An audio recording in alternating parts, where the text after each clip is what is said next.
Welcome everybody. I'm Roger Skalbeck. I'm Marcia, Baker. And this is Finding and Tuning Social Signals. A couple of things to note. We've put up a handout that has links and sort of some more narrative description of a lot of the things we talk about. Some of it has more detail than we'll go into now. So take whatever notes, tweet whatever you want, but you can go back to that. It's on the Cali website. And are the slides up as well? The slides will be up after this. Yeah, we'll put the slides up after the presentation, so you get the first view of it here, and we'll get it up there as well. So you can get to it there and ask us any questions as we go along in the section at the end, and ask you about other tools, tips, strategies, and fun things like that that you do. So without further ado, we'll get started. But yeah, the questions please ask as we're talking about the different tools that we use. We're going to leave time at the end for questions as well. But please don't wait to the end. If it's relevant to the discussion with, that kind of thing, and we'll talk about it. And we'll try to repeat the questions for the benefit. Yeah, for the recording. So. Exactly. You start? Yeah, let's go. All right.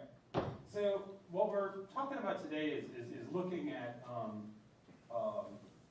social signals, looking at content that's being driven on websites, on Twitter, on Facebook, on Pinterest, and all of these other things. And a thing that we find when we're going into this is that there's a lot of noise out there. There's a lot of difficulty in trying to figure out what is it that matters to me, what is it that matters to my audience, what is it that's useful, valuable, has some longevity to it, isn't just going to be fleeting, and I can kind of try to capture it and present it in a way that's useful to people. And what you're looking for is trying to figure out where is that signal amongst all of the noise, where is that core aspect of what you're trying to do.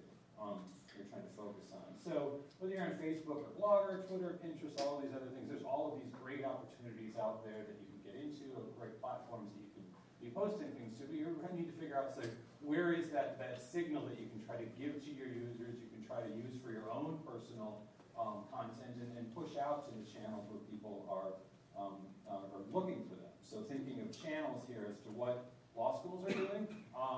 In about November of 2012, this is what law schools had on their homepage. This is the kind of content and the kind of platforms and the kind of communities that schools were involved in. Facebook's the obvious leader there.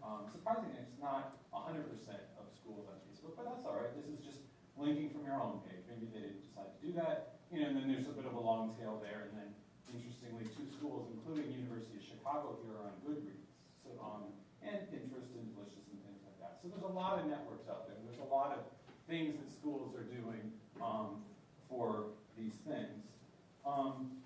The difficulty with a lot of them, though, is institutional blogs suck. If that's what you're going into, and really, well, okay, they don't really suck. But what it means is they struggle for sustainability. You put together an institutional blog, or there's a little footnote here. Also, Facebook pages, Google Plus sites, Twitter accounts, video, YouTube, like all of these things. Like, if you're not sustaining them, if you're not constantly contributing to them, they're bad. These are bad experiences that you have. And they're really, I think, difficult platforms to try to maintain. You put them out there, and it's great, and people are doing it, and it's a wonderful experience, but it's a really difficult challenge that you have to try to make something that's useful and sustainable for your users. So I will pick on a school here in town, and apologize in advance for this. University of Chicago links from their homepage to a faculty blog. They have a faculty blog that has a lot of different sections to it, and if you focus in on it, the most recent faculty post is from August of 2012. You page down a little bit on that page, the most recent thing on live blogging is from 2009. So clearly there's a challenge here of trying to create something that's sustainable and that is out there and that people are contributing to. But just so that I'm not only picking on them, Georgetown, where I'm from, has the exact same problem. We came up with the idea of, hey, let's do a faculty blog. This is going to be awesome. Everybody's going to do it. This is going to be a wonderful experience. People are going to want to do it. People are blogging. This is a great way to put your signals out there, to get involved in things. Ours is just as bad. Ours failed. The most recent thing is still up there now. It's June 2012. You page down a little bit more, and September 2009, December 2008. These things are no good.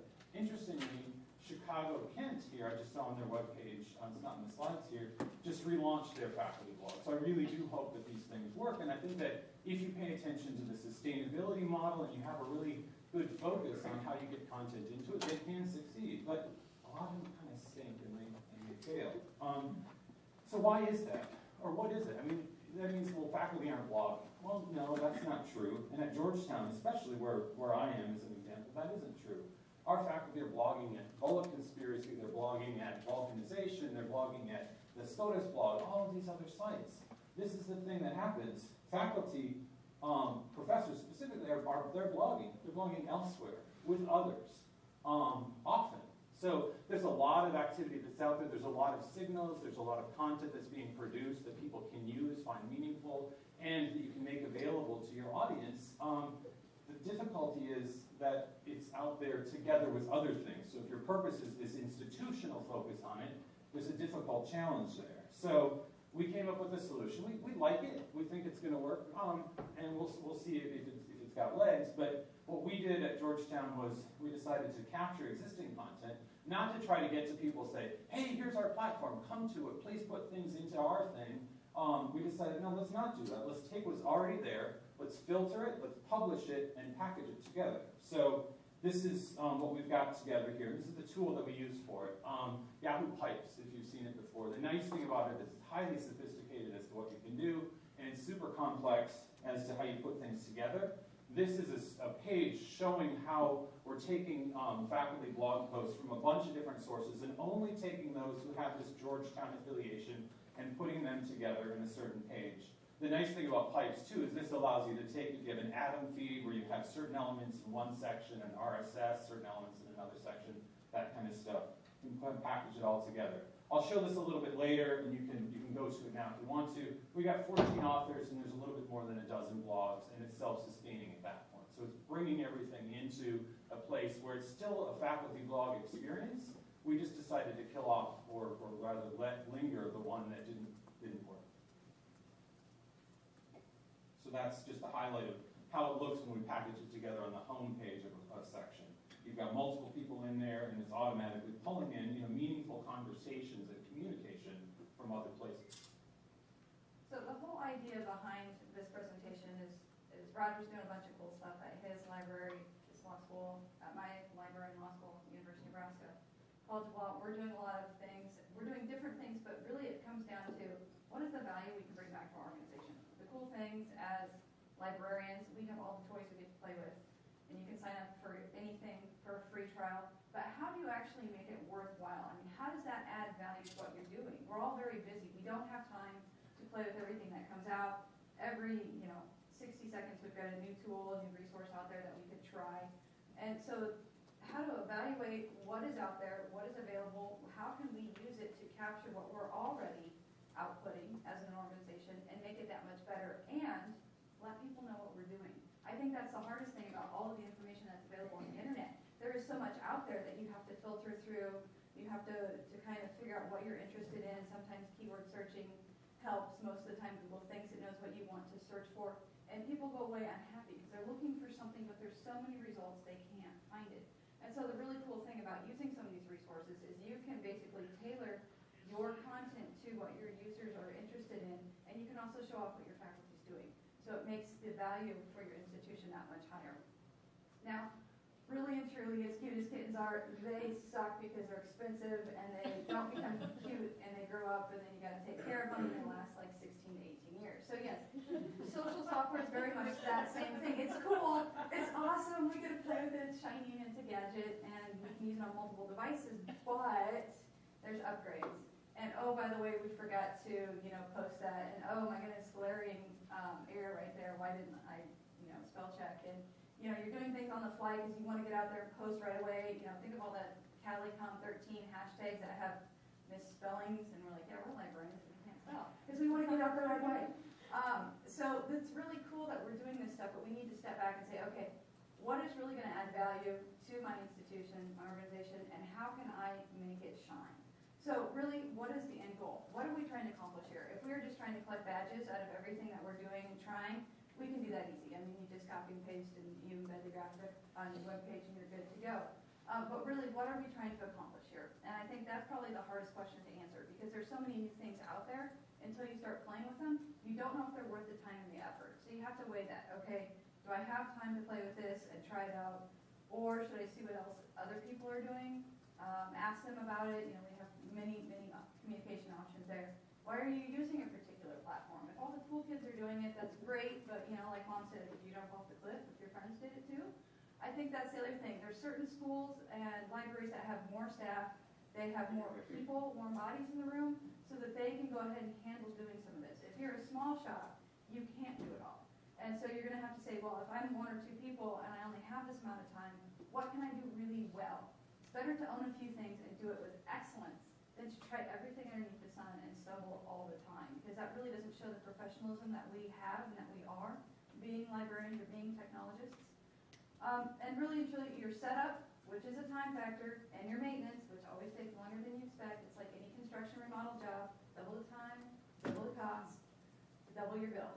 I mean, it doesn't matter what the contractor says, it's not 2 weeks and it's not this much grant, it's double that. So really and truly with social software platforms, it's going to be the same thing.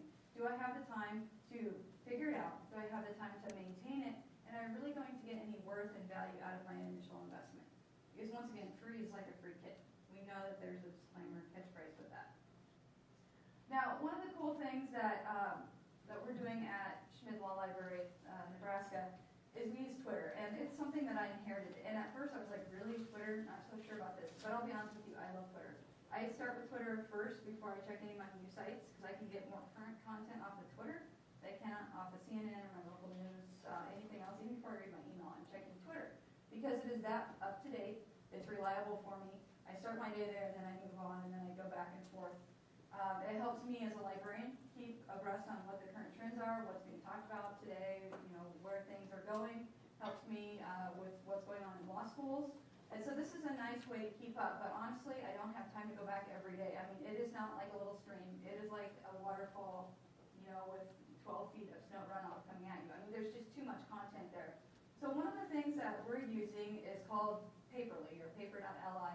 It's fun who you're talking to. And what it does is it basically is going to capture my top 15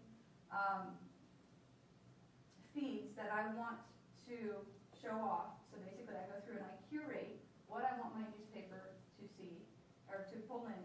And then at 3 o'clock every day, because I'm Central Time, it publishes a new Paperly newspaper. I'm going to actually show you what it looks like. I have it as a snapshot, but it is not as fun. So let me show you. So this is kind of what it looks like. Hopefully you can all see that. What I have at the top is kind of my headlines. It's telling you where it's coming from. If you take the free version, you only get 15 feeds that you can pull into it. And so you can see ABA is the most heavy hitter with Twitter on our feed. So they have that. But as you scroll down, you're getting videos. At first I was a little concerned about some of the videos that I was pulling in, and I thought, screw it, it doesn't really matter. I mean, it comes out once a day, and anybody who's been flipping through YouTube knows you're going to get off the wall video anyhow. And then it breaks it down into sections. And this is what I really like about it, because anytime somebody is tweeting and you have all of this content coming in, sometimes you don't have the chance to go back and organize it. You're just basically reading headlines and maybe clicking through on a link or something. This is actually going to put it in an order that's manageable, so that you can see what is the different subsections of my day.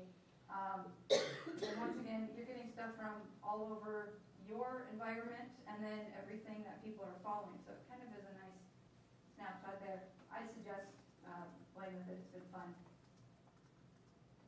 Yes? Who's your audience for this, or who's your primary audience as you think about crafting this? When I do our social media, I'm responsible for our social media at the law school, the law library, excuse me. I basically look at it as a bullseye. My primary constituents are our students and our faculty and our staff, because that's who I support. And the next ring after that is going to be other librarians, other law libraries, libraries in general. After that, I'm looking at my legal community, my alumni, the people that are within Lincoln and Nebraska. And then after that, I look at a broader picture. So I really try and focus on anything that is related directly to my school or institution, where we are in our universe. That could be law schools, that could be law libraries, that could be the Big Ten, that could be AALL, that could be malls, we're part of that. Trying to capture those audiences and then kind of relate out. Some stuff is very local. It might just be happening in Nebraska, but I really want to show that off, because I know I have enough followers that they're going to see that and maybe it's going to get picked up and move on. So it's not an active every time I post. I don't think who it's to, but I kind of have on the back burner. Okay, here's who my audience is. Yes. Where does the paper, what happens when the pay-per-view feed comes out? I mean, does it have to be that the only audience seeing it is people who subscribe to Paperly, or does this, I don't know, stream on your school's website, or? You can do both. You can subscribe to it like anything else. We have a few subscribers. I've been using this for maybe 2 months. Once I figure out a little bit more how I want to tweak it, I would like to add a button to our homepage. We already linked to Twitter and Facebook. We have a link to our library blog. I'd also like to add this. So since I created it and I'm a subscriber, I do get every day about 3 o'clock saying, hey, your new issue is out. So you can do either or. And it has a steady URL. And the other nice thing in terms of the network effect of this is that when it puts it out there, it'll say top stories by, and then it has an at reply that has ad and then username, so that even if you didn't know it existed, it could show up in your feed if you're monitoring mentions of yourself. So you can say, oh, look at this. They track, oh wow, my thing showed up there. So like it sort of has this network effect of saying, hey, this is going on here. This is how you connect it to other users. Yeah. Exactly. All right. Yeah. All right. So one of the things that I think, how many people have used Hootsuite? A lot of people know it. Okay.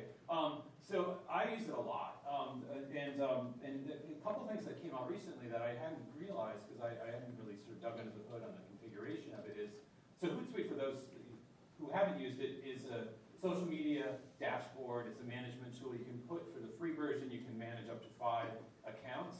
And the accounts that you can manage include Twitter, Facebook, LinkedIn, Google+, sort of. There's not a right API for that, so you can just kind of see what's going on. You can't put stuff into it. You can have RSS coming into it. You can do some automatic things. But it's also working with Instagram, Storify, YouTube Video. And then the great thing is that you can use it for, exactly. If we go over here, let's see. You can, here, I'll blow this up a little bit. You can monitor hashtags. You can monitor conference proceedings. One thing that I do at Georgetown is I like to see when people are talking about the school, whether it's mentioning the school or keyword searching. You can set up a lot of automated things like that. Like there's one that I thought was pretty exciting here. Large, unwieldy, cryptic, irrelevant, and it mentions our law schools.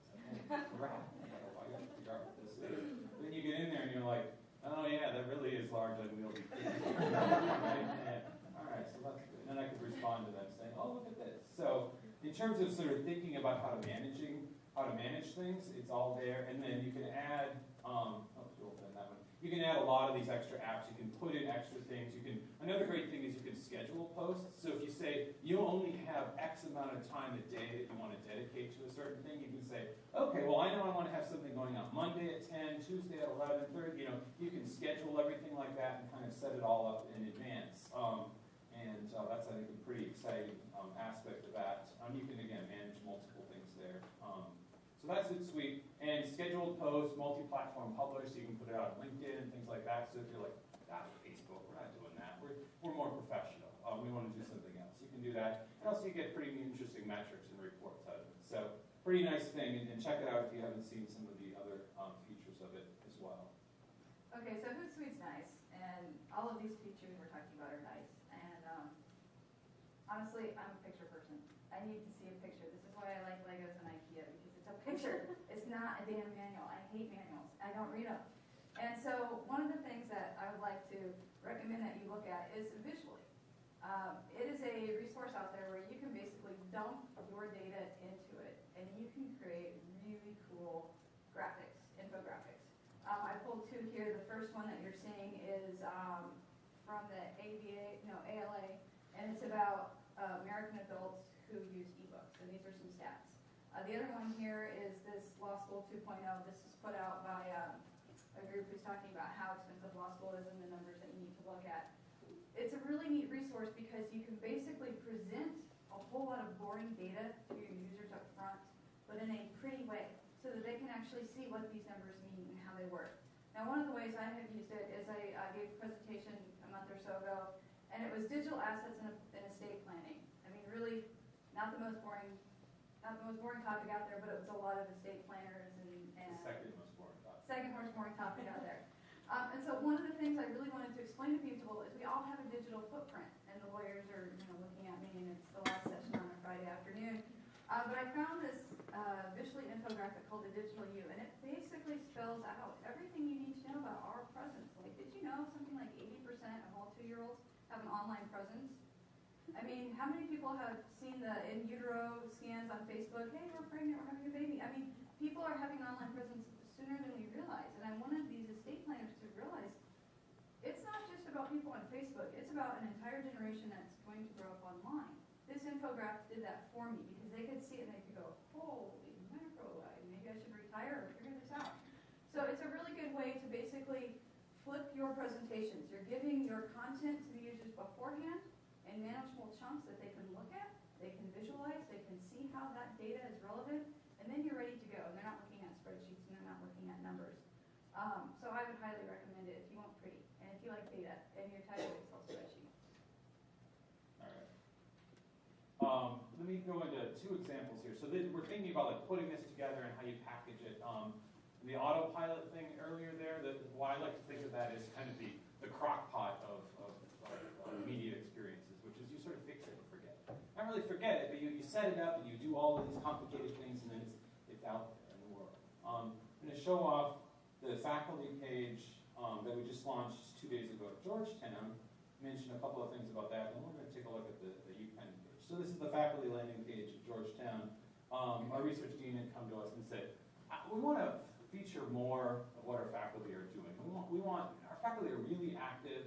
Our old page, this just went live recently, our old page was just basically 2 pictures and then a narrative paragraph below that. I think Steve Krug calls that happy talk, which is basically just like, oh, we need some text to fill out a page and we think people are going to read it. So below there, then what we've decided to do in this model of putting things together. So when I mentioned earlier the thing that we have multiple blog authors putting it together, well, that stuff then gets fed directly into a section of the page in blog posts. Another thing that we did here is, towards the top of the page, is put together things coming directly out of our bpress scholarly commons. So that's then automatically there, it's automatically published, it's generated, it's things like that. We also maintain a scholarship database for our faculty, so it's pulling in things automatically, and then it's tying it into the CMS as well. Yeah, question? Just a little more detail on how it's getting from the digital commons. Yes. So in the digital commons, everybody who here uses the bpress digital commons. All right, it automatically gives you an RSS feed. The awesome thing about that is it correctly uses the author name and it puts it in the author field of the RSS thing. It also puts the abstract directly into the description field of the RSS spec, and the title comes from the title of the item. What this is doing is this is just RSS transformation where it says take title, put it there, take author, date, and then link to the thing on the digital commons. The thing that was tricky about this, so then the other thing that we did that bpress isn't doing now is we decided, well, let's put this out on Twitter. Again, it's like, well, let's syndicate this in a way that adds it to a new ecosystem. So if we link to the Twitter section here, and then we link to the Twitter page for this content, what it does is it automatically puts it out there on Twitter. But because bpress has these things in separate fields, it's a little bit tricky to just take that and map it over. But if you use Yahoo Pipes, which is the thing I showed earlier, Yahoo Pipes basically just says take this field, put them together in this field, add a link at the end, you're done. So now, we don't have a lot, we have 30 followers now. It hasn't really been advertised too much because we just launched this page. But the nice thing here is then this gets it out there. So if there's these keywords or concepts or new scholarship that's being created, it's automatically getting out into multiple channels. And then, for more traditional people, I went back. So for more traditional users, then on that same page we had a section you can subscribe via email, which is the bpress functionality and things like that. And then there were some things on events there as well. One of the things I want to mention, when Roger said, how many times does somebody come to you and ask about this? And I think that's the beauty of knowing that these resources are out there. Not that you're maybe going to be using them yet, but when your communications people or your associate dean for a particular part of your university or institution comes to you and says, how about we do this? It's really easy to say, yeah, we can do that. I've got the tools. Or I know so-and-so at this institution that's doing that. We can get it done. It's happening. We can do it. And that's kind of the beauty of knowing about these, the awareness factor, so that you can say, yes, we can do it. And it's not like, oh, let me get back to you on that one. I'm not sure. It's an affirmative, yeah, we can support you in any way you need. Yeah. And then probably most people have seen the UPenn site, right? So it's a pretty cool experience, and this actually harkens back to where I was reminded of it, both by put it in the presentation, but our keynote presenter was talking about, like, let's think about how the APIs are working. Let's think about the ecosystem of your CMS and things like that they don't have to be these sort of arcane kind of cryptic experiences. It's a design presentation that you may or may not like, but the really interesting thing here in terms of thinking about sort of the network effect of connecting things together and putting things out in a stream that you can sort of focus what people's interest is that you have in this, if you're on the page, is this infinite scroll experience, right? So like, wow, I tried doing a screenshot of this, it's kind of a challenge.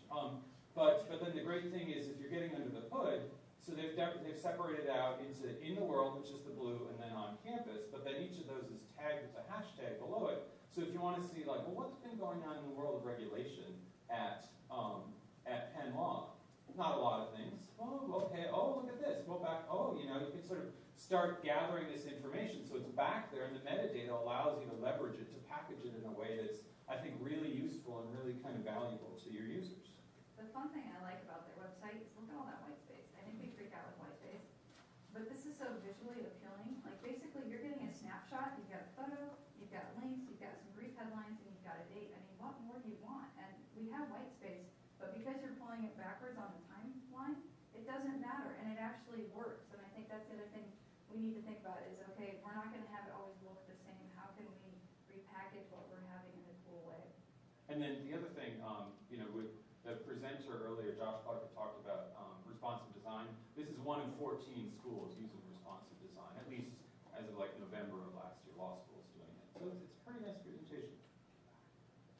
So again, there's a little bit on the scholarly commons, how we're doing it. Incorporate that again.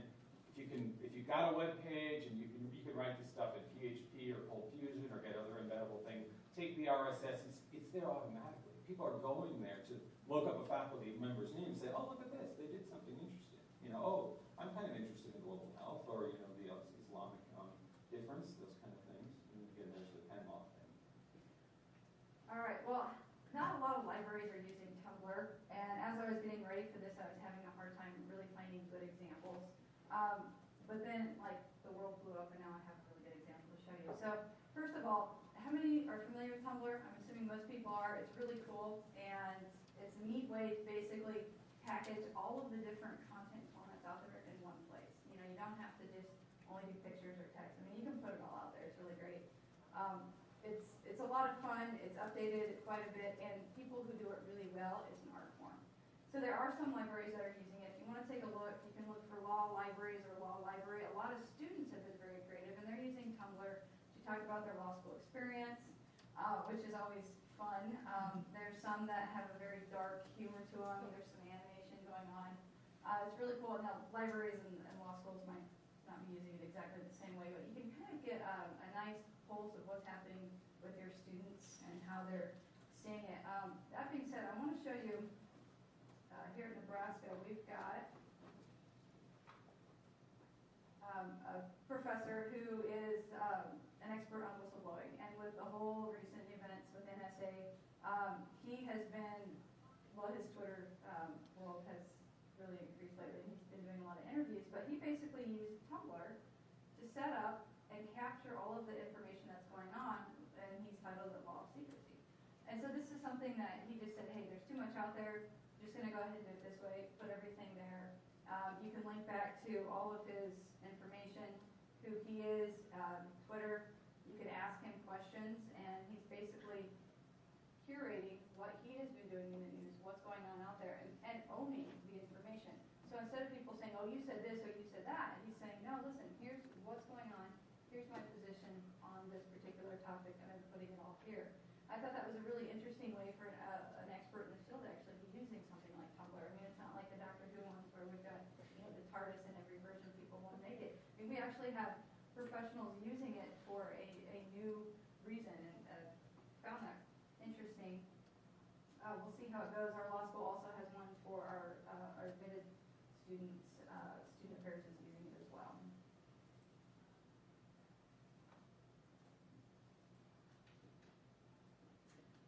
So the other thing that you can do is Storify. Anybody using this? audience yet. I've been playing with it. Do you like it? It's great. Yeah, it's kind of fun. I haven't actually made a Storify story yet, but it's fun to use. I've been looking at other ways you can modify it, so to speak, to make it work for your library or institution. Basically what you do is you're going to use the web. You're going to curate your own story with all the resources and the content you have found on the web. And then from there, you have a package deal that you can share. One of the cool examples I found was this one, and they're using it for research. And I thought, well, in first year legal research, if you've got something particular you want to share with the students, this might be a cool way to capture. Especially now in the news, we've got a lot of things happening. You've got Twitter, you've got many news sources.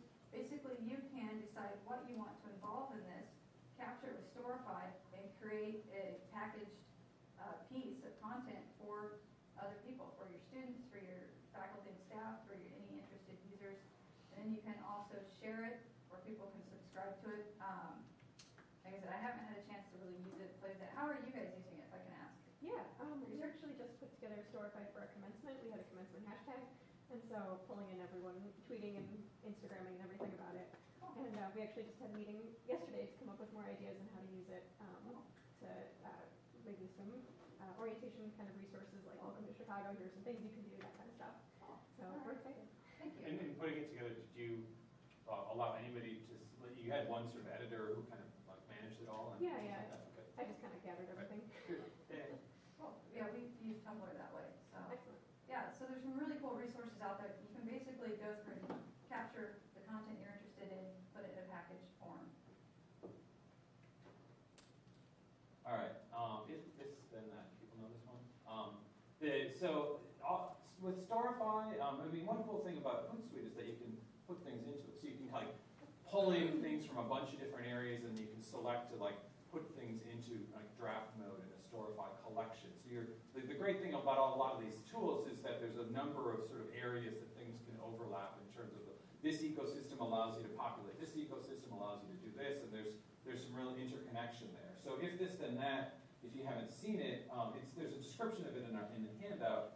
Basically what it is a really simple concept. It works pretty well.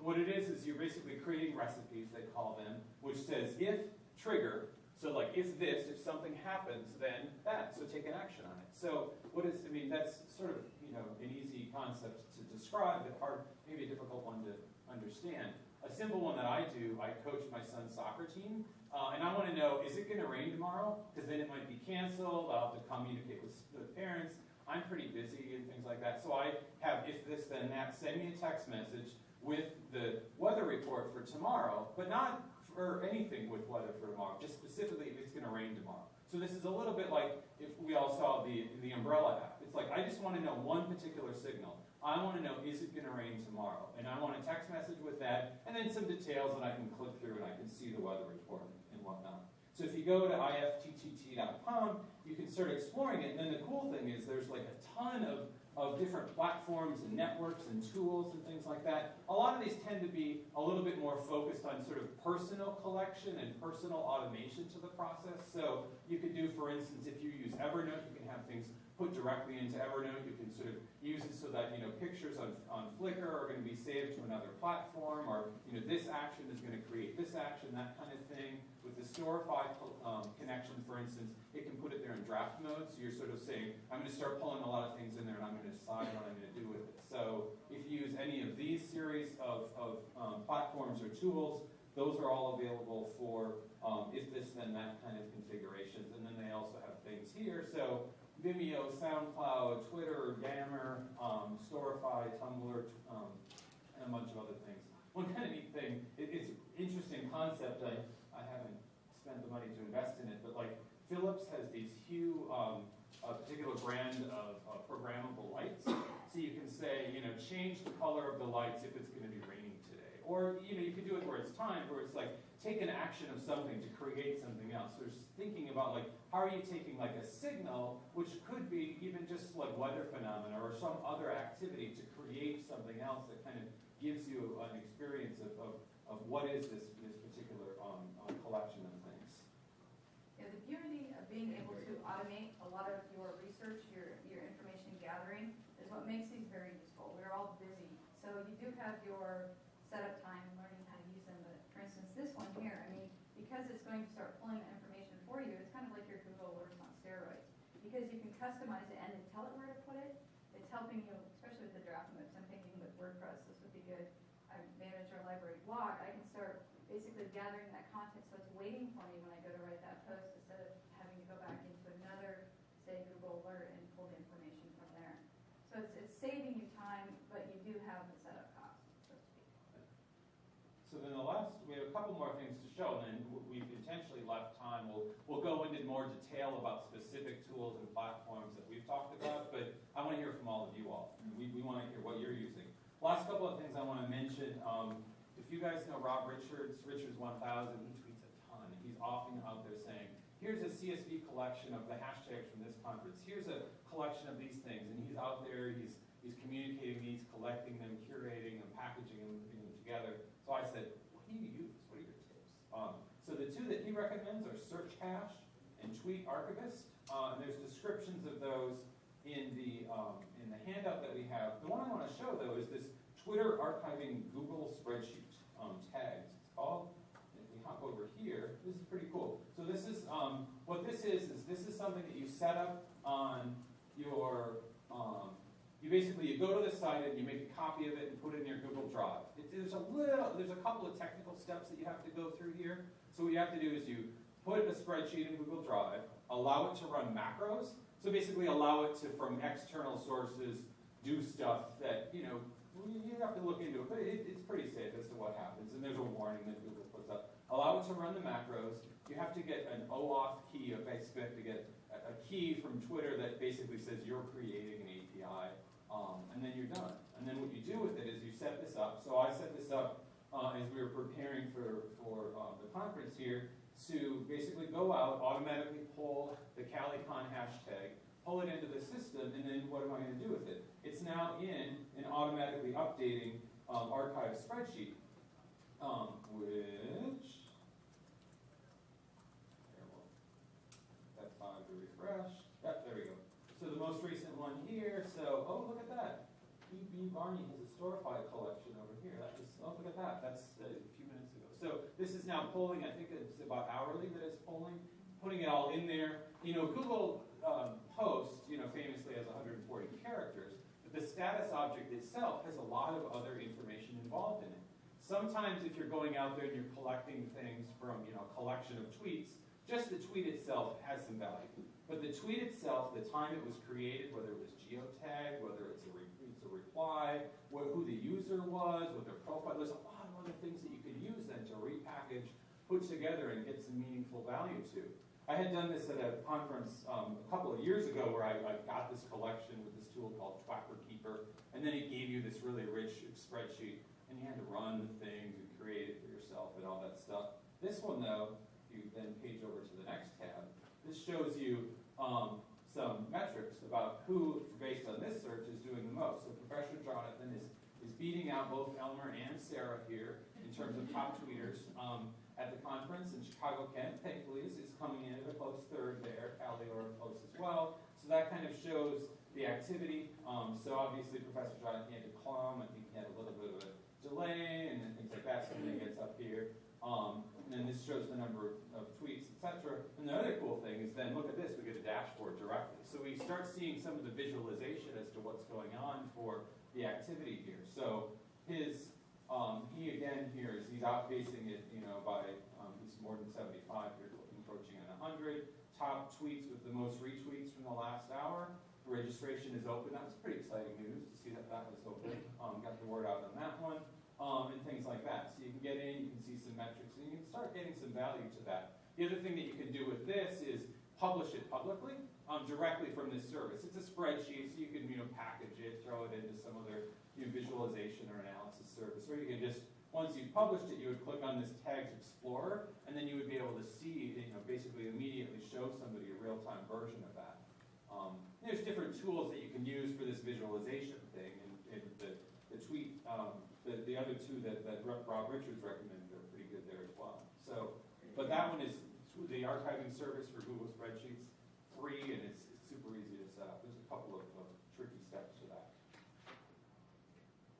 That's all we We'd love to go into more details about any of these, but also, I mean, this is as much as we can put into, 45 minutes of an hour presentation. What are we missing? What stories do you have for ways that you're finding opportunities to tune things, to go out there, to what are your sort of personal success stories or criticisms of, I hate Tumblr, or I hate Storify, those kind of things? Because we want to know what you're using, so we can use it too. Yeah. All right, yeah, go ahead. Well, this isn't anything innovative, sorry. I've only been in the educational technology field for a year, but we started using Pinterest in our library at Indiana University. And it's been very successful, although the interesting thing, we have Twitter, Facebook, and Pinterest as our social media. We have a lot of students that follow us on Facebook, possibly some that follow us on Twitter, although those Twitter handles are so weird sometimes that you really don't know who's following you. We have a lot of academics and associations. And then on Pinterest, it's mostly a few other law libraries, because there's not many law libraries on Pinterest yet, as your stats showed at the beginning of the presentation. But Pinterest has been really fun for me. I also am the one that handles our social media, and it takes up much more time than I ever thought it would. But it's a lot of fun. The interesting thing is it's just a very different atmosphere than Twitter and Facebook. With Twitter and Facebook, I'm tweeting ABA stories and library announcements and things like that. And with Pinterest, it's much more, at least for us, it's much more content focused. So like we have LibGuides at our school, and we've had those for about a year since I came on as well. And I can, as long as we have a pinnable image, because I refuse to pin anybody's profile faces, because I don't want my face floating around Pinterest. So I won't do it to my colleagues either. So as long as they'll put an image on the front page, then I can pin their guides. So we have like 23 guides that have been pinned, and infographics. I'm a big fan of visually. I use PictoChart to create our own visual graphics. And it's been very interesting. We get repinned all the time, but I actually don't think we have any students that follow us. And it's on our website, but I think the students are, they're using it for crafting and recipes and the things you usually use Pinterest for. But we really do get repinned by these associations and other schools and things all the time. So I do consider it a success. I'm very happy with it. It's the fewest followers we have. But I expected that because Pinterest has less followers than Facebook and Twitter anyway. Right. I was just going to say, we use Pinterest as well, and our most successful page is for incoming students to see what they can do in and around Gulfport, Florida, because Gulfport isn't exactly a bustling metropolis. So we've found ways to pin images of restaurants and beaches and things that are local, and the incoming students are really responding very well to that. So it's something to keep in mind. Yeah, that's a good idea. Yeah, and I think, giving people things they want and need and consistent that they leverage is good. Yeah. Other success stories, criticisms, questions? Yeah. One of my favorite things is using Twitter lists. And I've been slowly combing through our 2,000 followers and people we're following and putting them into lists of our faculty, other staff, or important people to follow, and then I import all those lists into Hootsuite, and it's I just always have it open in the background, and if it's ever kind of a slow day, you just need someone to retweet, you know where all these people are, and you can find them, and it's very, very easy. Yeah, and leveraging the lists in Hootsuite is particularly useful. You can also do it with groups on LinkedIn. So if you're following a particular group, you can see that. So then, people who travel at different speeds in terms of how they tweet or whatever, it's this stream, but then you can see there's a stream of things of a particular sort of subject focus, things like that. Yeah, which is really neat. And there's another one. I need to find a link to this, but there's another development or demonstration tool out there that right now I think is just a plugin for Chrome. It's a spoiler alert, or rather an anti-spoiler alert, that you can plug into things like Twitter and Facebook. Have people heard of this one? Yeah. So it's really cool. There was, I think this woman was some kind of, I think she was a teenager, the only woman who had gone to this tech conference, and it was like a demonstration or a competition of how to develop things. She was the one that won the competition for something that allows you to tune the way that you can filter out things like mentions of Game of Thrones or mentions of the hockey scores for the Bruins Blackhawks game or things like that, so that you can, as you're seeing the stream come through, decide not to or choose not to get those spoilers because you have it on your DVR and you want to watch it the next day. So again, and that's sort of like the personal experience of how you can do that. You could also, use something like that to filter out, for instance, you're following somebody who has great conversations, but they're at a conference that you really don't care about. You could then filter out all of their posts for that particular thing as well. Other ideas, questions? Jill in the back. Just so for those who follow Game of Thrones and watch that Twitter plugin, it's called Tweebo. Tweebo, okay. Yeah, I'm still finishing the second season. I don't have HBO, so don't tell me. Though I'm sure you all have heard this joke, though. Why isn't George R.R. Martin on Twitter? He's already killed off 140 characters. Yeah. So. No, they all live happily ever after. Oh, they do? Oh, okay. Did they destroy the Death Star at the end, too? Well, The same way they did. I have found that it seems to work best if you have one person in charge of, I was curious as to what you're in charge of our blog. We've got one person now. We tried to have the Facebook page with 2 people in charge, and instead of each of them doing half, they each did kind of 0. It just seems harder to share that responsibility. I wonder if you have a better way of doing it. Well, at my institution, I'm the primary person responsible, so I think it works well because I've done it enough that I know exactly when I need to do this, and there's certain things I do daily, and then check in here and there at a certain time of the day, and so it works for me. Now, I think if you have a larger group of people doing it, I would say it'd probably be good to have a manager who oversees it all, but making sure that people are providing content. I do have the other librarians who will email me and say, hey, did you see this, or oh, we should tweet that, and then I go ahead and do so if I haven't. So we have the communication, like they know I'm the one who'll do it. If there's anything that needs to happen, they let me know. We do have, everybody has access to like our Twitter feed so that they could tweet if they wanted to, and it would go under the same handle. But anymore, I'm typically the primary person. Usually me too. So I have a thought on that as well, but you have your hand up. We use Trello to monitor our social media, so if there's something somebody's interested in. Trello is a project management software. All the librarians are registered for Trello, and Spell it. Trello. And it allows for you to create cards in certain categories. So if somebody wants a blog post about a certain thing, they put it in a to-do category, and I'm responsible for the blog. So when I work on it, I move it to the doing category, and then as soon as it's reviewed, our director reviews our blog posts. Then she moves it to done, and then I know that I can post it. And so we all monitor Trello to see where things are moving, and we actually do that for cancellations and for everything else. And we use Trello as project management. It's free. Mm-hmm. Yeah, and because like something like Hootsuite as a platform would work well to do kind of a managed thing where you could like assign things to people and have it a chore. The trick is, this is maybe just, that's the business model, is that you have to pay when you have a second person sharing the same account with a single login. So you can go the route of this shared sort of functional approach to managing these things, where people log in with shared credentials or things like that, or you pay a little more. Do that, and Trello sounds like a great experience for that. And Trello's free, and our entire library is on it. So our access management services team, the staff, they're all on it for staff-related tasks. The reference librarians are on it for, we post our reference desk schedule, and we can plug in, who's working when. We do the blog through there. All of our electronic resource cancellations go through there, so there's checklists and you can check off, and you can use the same checklist over and over. So it's been a wonderful tool. That sounds for great. us. Never heard of it. That sounds good. Okay. So Trello. Yeah, and in terms of like deciding who manages and things like that, it's a question of like what's the voice that you use? What's the like? Are you a little snarky? In 140 characters? Are you funny? Are you witty? Like each platform sort of has that kind of personality, but then the people contributing to the platforms or the people managing it within need to sort of understand the nuance, or at least have a shared kind of goal of how you're doing it.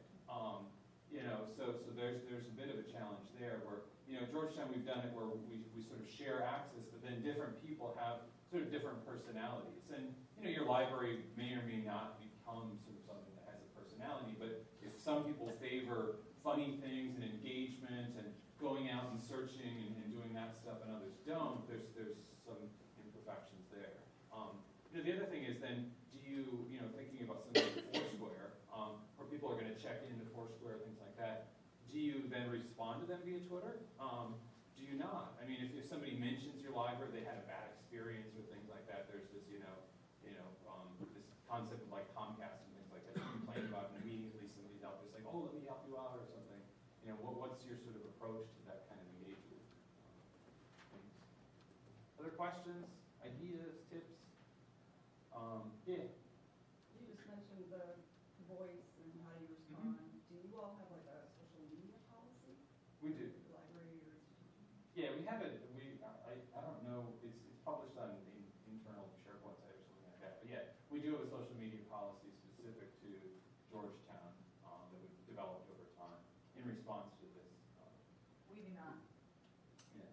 We talked about it, what's appropriate, what's inappropriate, what voice we should be using, but we don't have anything on paper. Yeah, we need it because with the redesign of our site, we have contextual to any department that wants to customize it, the ability to have the latest Twitter post, Facebook post, and we're about to add LinkedIn, show up in the footer of your site. So it's always there, it's sort of self-updating it, and you want to have this policy so you understand, like, it's going to be there. People aren't going to miss this stuff, so they're going to get that screenshot, that capture, that information of the good things, but also the potentially, difficult things that you don't have a policy to follow. Yeah. Do your schools have to work with the university marketing or communications representative? Have to or get to? We get to. Actually, at the Law Center, and it's maybe just a developed experience with them, our communications folks are great. They are actually very useful and very engaging with us in terms of how we get things out there. We do operate on a forgiveness model as opposed to a permission model we co-developed a policy, but we didn't go out there saying, well, can we do this? Can we do that? So we sort of go that way. But then also we share information, like in setting up the Twitter feed for our scholarly comments, that was done in conjunction with the research dean and our communications office. So they did some of the photos for us, and they kind of helped it, they promote it, they retweet it, that kind of thing. And actually, we retweet each other's things. So there's a Law Center feed, and then there's a library feed, and then there's a student bar feed. There's a bunch of other things. So they actually engage us, saying, hey, what can we do to help you? Because helping you helps us as well. I work with our law school communications person. I wouldn't say it's every day I'm meeting with her and that kind of thing, but we do communicate and know what's happening most of the time. Depends on how busy we are in the semester. UNL has a social media group. I'm part of that. So I have co-workers in crime who are doing the same thing. So we can bounce ideas back and forth. What's happening at the other colleges on campus. And then as a whole, UNL has a communications group, and I kind of work on that so that I know what's happening, what the expectation is, make sure that I'm aware of it at least. But there's not like regular meetings or anything like that. They're more something like this where if you can make it and come to the group discussion, you do. Otherwise, they're posting everything online. They're using a lot of live streaming for people who can't come to a particular meeting. All right, I'm just getting a live update here. Looks like Elmer is beating out Sarah by 2 tweets right now. So we'll check back in on that a little bit later. We have 2 more minutes here to round things out to get you all out early to lunch. If you have questions for us, come up and ask us now. Any last comments, please give them to us. But otherwise, thanks. And the slides will be online and the handouts there as well. Thank you.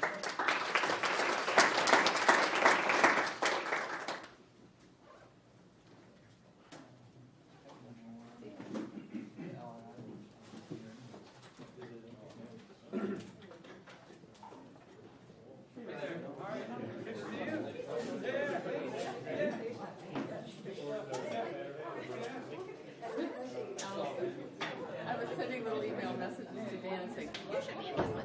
Oh, I see Allison across the room, so she'll tell you that. Yeah, good, that's good, because, Tom was talking this morning about the fact that the Supreme Court decision came out about genetic material and all this, and he was going to send something, and I said, well, maybe Dan should get in touch with Laura Andrews and see what she wants to say about it, because she had a people's brain. There's just no end to this. So we'll let you go in. That's what I've been doing. Right. It's so funny. I've got like 4 things on live meetings. Well, luckily you're ambidextrous, so. I know. See, right?